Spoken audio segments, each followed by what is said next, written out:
have to get to a point, into a place to where we say, I'm just going to trust God.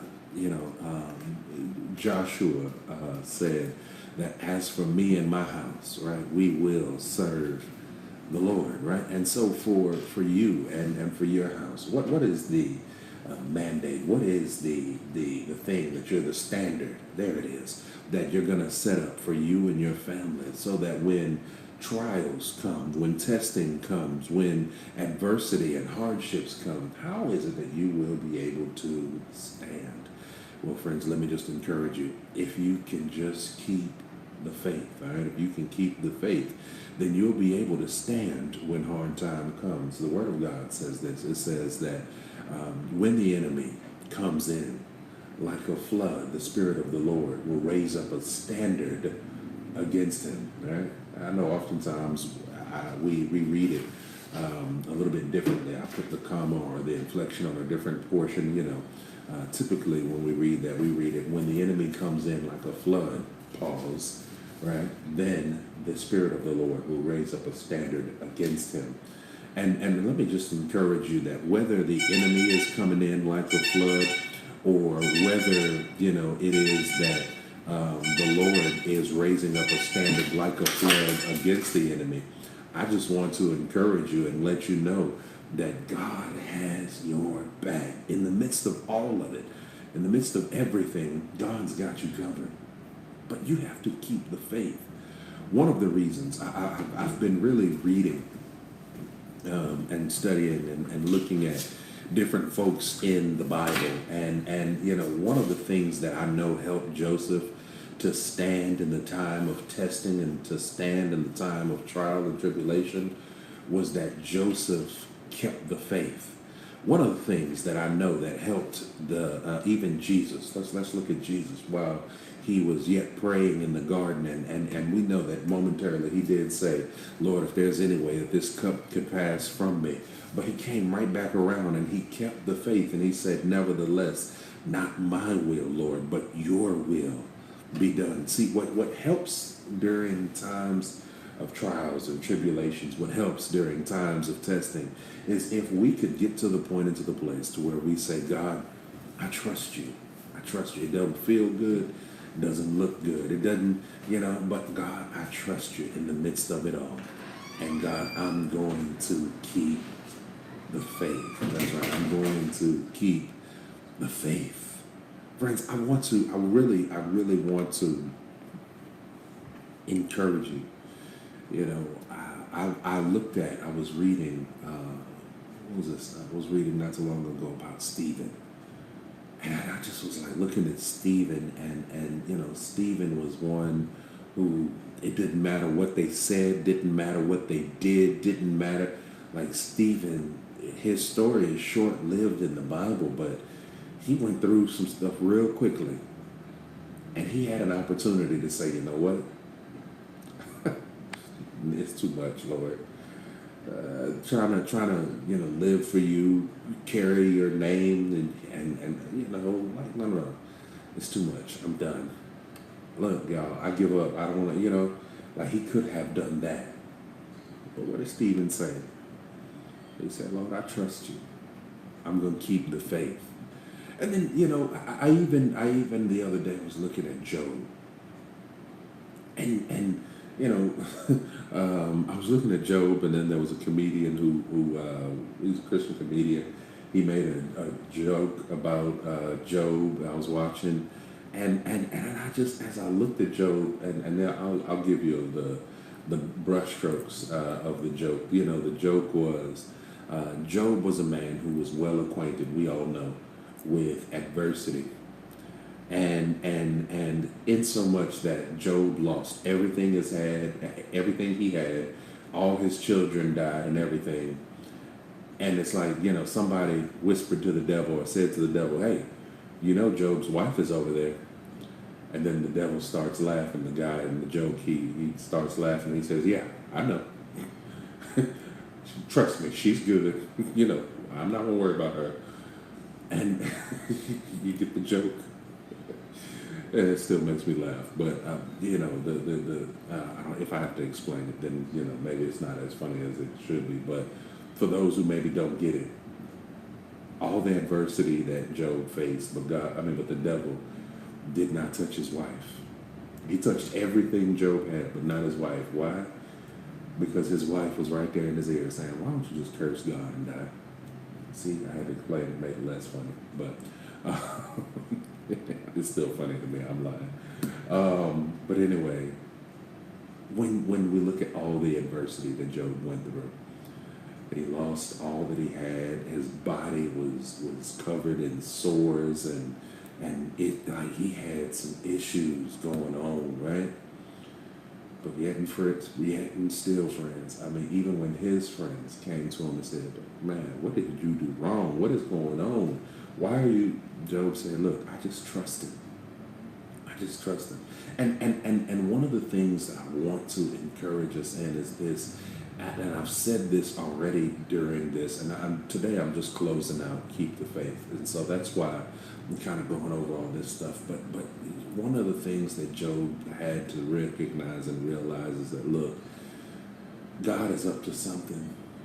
Yeah, he's allowing the devil to do these things, but God is proving something. You know, when they take gold and they want to purify gold, what they do is they take it and they put it in the furnace, right? They put it in the little bowl and they allow it to be heated up.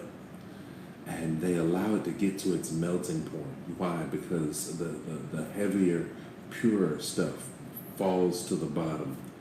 And the stuff that you don't want, it rises to the top and it is skimmed off. And what you're left with is the purest form, right? You're left with the best, the most concentrated, the stuff that's more valuable. And sometimes in our lives, God will just allow the enemy. God will cause things to be, I won't say cause, he'll allow things to be turned up in our life, the heat to be turned up in our life, because he is proving you, because he is preparing you, because he is making you, he is molding you. You know, I've been playing a song more here lately on the show and on the station. It's by CeCe Winans, and it is entitled Refiner. Refiner, right? And in the song, she says, I want to be tried by fire. And again, the guy on social media was making a joke about that song. He said, he will sing parts of that song, but he refused to sing that part. He said, no, because every time he sing that part, it seems like the fire of his life get turned up. And he's like, no, I don't want that right now. I can't handle that right now. But here's the thing. I don't mind trials and tribulations. I don't mind the tests that I'm going through right now, because I recognize that henceforth there is something greater that is stored up for me, but not just for me, right? That's what Paul says, and that's what I believe and know. It's not just for me, but for all of them who do love the Lord and who wait for the day of his coming. Friends, I want to take a moment, if I could. I know, my time is running short, and we're preparing for, the next show to come on. But if I could, I want to just encourage you as you go through these things that you go through, as you deal with all the things that you're dealing with, as the fire is turned up in your life. Know that God is refining you. He's preparing you. He's purifying you. He's making you better. And if you can learn how to go through the trials, the tribulations, and the struggles, and allow it to make you better and not bitter. I know you've heard that before, but it's true. If so many people, they become bitter and they don't get better. They get mad and angry with God, and they get mad and angry with the church, and they get mad and angry with Christians, and they want to turn that. No. If you can just say, God, yet and still, though you slay me, yet will I still trust you. I trust you. I know you've got me. I know you'll never leave me, nor will you forsake me. But lo, you will be with me all of the way. even until the very ends of the earth. If you could just trust that, if you can just believe that, if you can just trust and believe that God's got you, that God has a plan, God has a plan even in your pain. I'm telling you, I'm grateful for the pain. I'm grateful for my sufferings, because it is through the pain and through the suffering that I've learned. It is in my times of lack that I have learned that God is a sustainer, that I've learned that God is a keeper, that I've learned that God is a healer.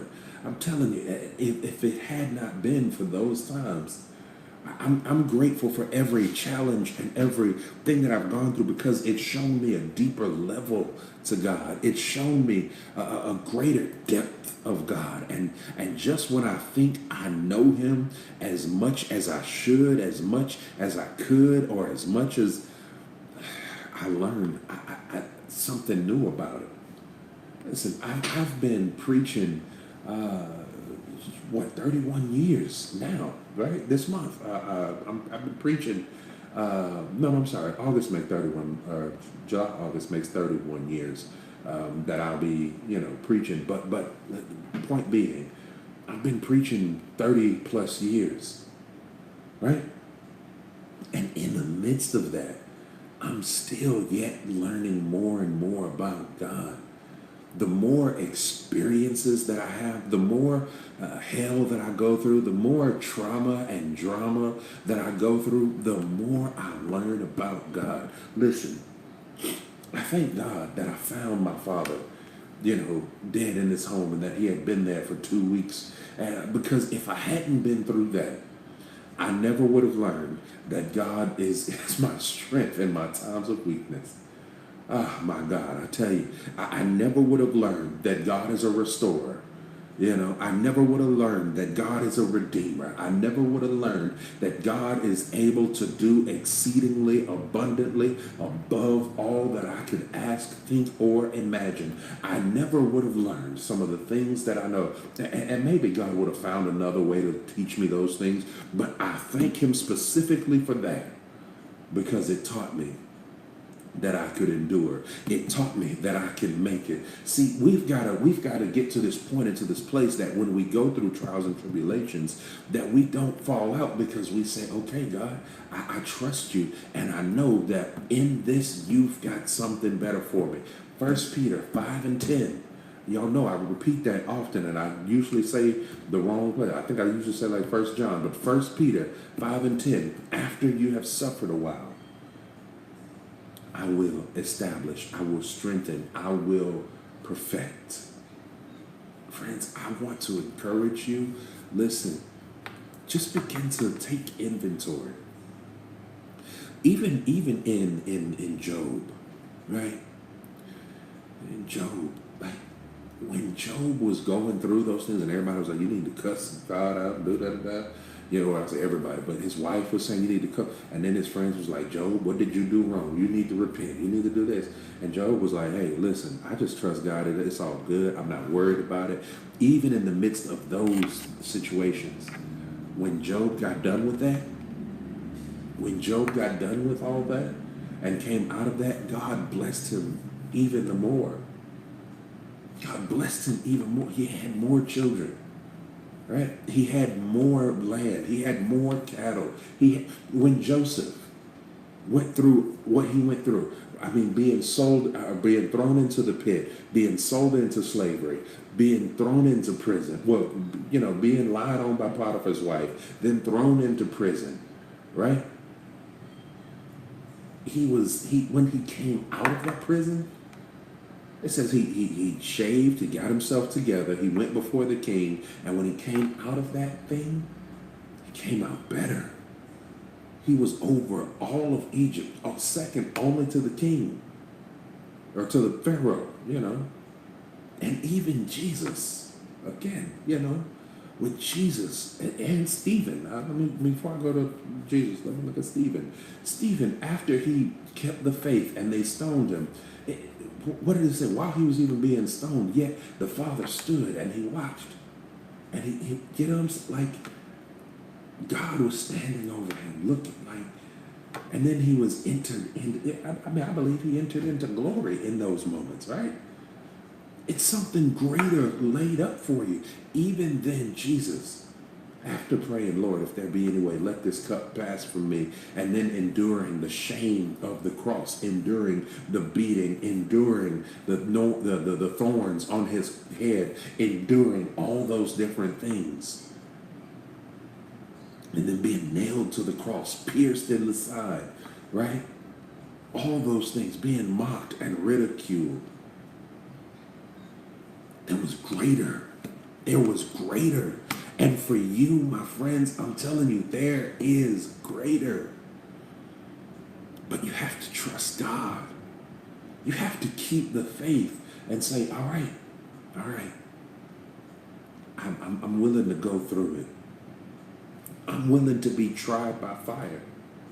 Lord, purify me. Yeah, I mean, is that something you can say? Is that a place that you're willing to put yourself in and say, you know what, Lord, I just trust you. I know it don't make sense. I know if it were anybody else, I know if it were what they would give up on you, Lord, but I know you've got a plan and a purpose, even in my pain. I know you've got a plan and a purpose, even in the midst of the heartache, even in the midst of the heartbreak. Lord, I know that you have a plan, and I just trust you. Is that something you can say?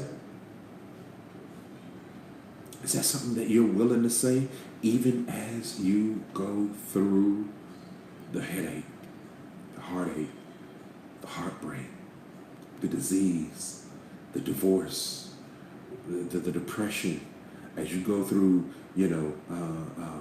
having lost a loved one? Are you willing and able to say, you know what, Lord, I trust you. I know that you've got a plan. I know that you've got a purpose, and your plan is what's best for me. Your plan is what's right for me. Your plan, that's what I trust. That's what I trust. Are you willing to say that? Are you able to say that? Because I can guarantee you that if you can just say, Lord, I trust you. I trust you. I guarantee you that he will see you through it. What is Psalms, 34:19, I believe it is, say? Many are the afflictions of the righteous. And I'm so grateful it doesn't stop right there. When you keep reading, it says, but the Lord delivereth him out of them all. Many are the afflictions. Many are the things that you're going to go through, that you're going to deal with.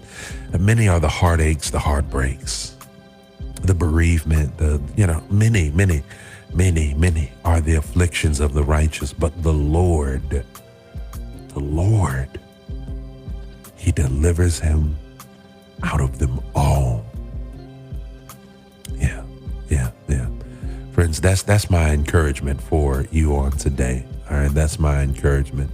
And I really want to, as we close out this series, Keep the Faith, I just want to encourage you. Listen, there is more in store for you. A faith that can't be tested is a faith that can't be trusted. And so I want you to know that, and that's not, you can borrow that. You can use that, because I'm borrowing that from my friend and my brother, Joseph Allen Johnson Jr., JoJo for short, if you will. But a faith that can't be tested is a faith that can't be trusted. And I'm one who says, God, you can test my faith. You can test my faith, because I want you to know that I can be trusted, that I'm not going to fall out. I'm not going to trip. I'm not going, I may get a little bit weak and make, I may, step in the wrong direction. but I'm not going to walk in that direction. I just took a step. And then I said, no. Let me bring that foot back over here and keep walking on this straight and narrow path. Walk on this path. I just put my toe over there and thought about it for a second. Then it was like, no, that's all, Lord. I'm still with you. And listen, we all get a little bit weak. We all get a little bit weary. We all go through it. That's why he says, my brothers, be not weary in well doing. All right? Be not weary in well doing. I'm telling you, because if you can just remain faithful, you'll reap a reward. All right? So let me just encourage you today. I don't know what your situation looks like. I don't know what you're dealing with, what you're going through, but keep the faith and trust God in the midst of whatever it is that you're dealing with.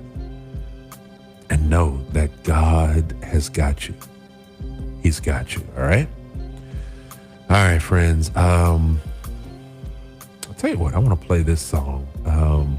There's 3 songs I'm about to play for you.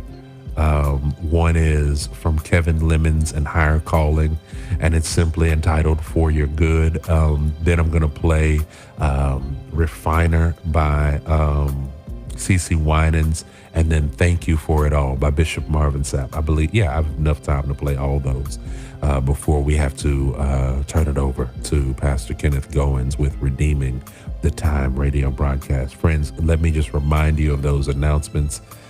Or some of the announcements. I'm not going to go through all of them, but I do want to encourage you. Join me on June the 30th at 3 p.m. over at Embracing the Journey to Heaven Ministries, 3272 Hickory Drive here in Lake Charles, Louisiana. I will be preaching there for their Tidy Up service. And so I will be preaching that day at 3 p.m. at Embracing the Journey to Heaven Ministries, 3272 Hickory Drive. That is where Pastor Louis B. Guillory is the pastor. All right. And so I'll be with them on that day. Then also on July the 14th, I will be over at the Straightway Missionary Baptist Church, 705 Cassico Road, here in Lake Charles, Louisiana. I thought that was part of Marcus Bluff, but it says that's still technically a part of Lake Charles. So they've moved the boundaries since I was growing up, because I remember that being Moss Bluff. I still call it Moss Bluff, if I'm being honest. But either way, that's fine. 705 Cassico Road, here in the great city of Lake Charles, Straightway Missionary Baptist Church, where the Lawrence Nash is the pastor. All right, the Reverend Lawrence Nash is the pastor. So be sure to join me for both of those. Again, that is the 14th for that one, and then the 30th of June for the other. The 14th being of July. Okay, so be sure to join me for those events. All right. All right. I look forward to sharing the word of God with you there in person. And I'm just praying and believing that God is going to move and have his way in advance in both of those services. All right. All right, friends. I just want to encourage you as I close out, keep the faith, keep the faith, keep the faith. Here is Kevin Lemons with For Your Good.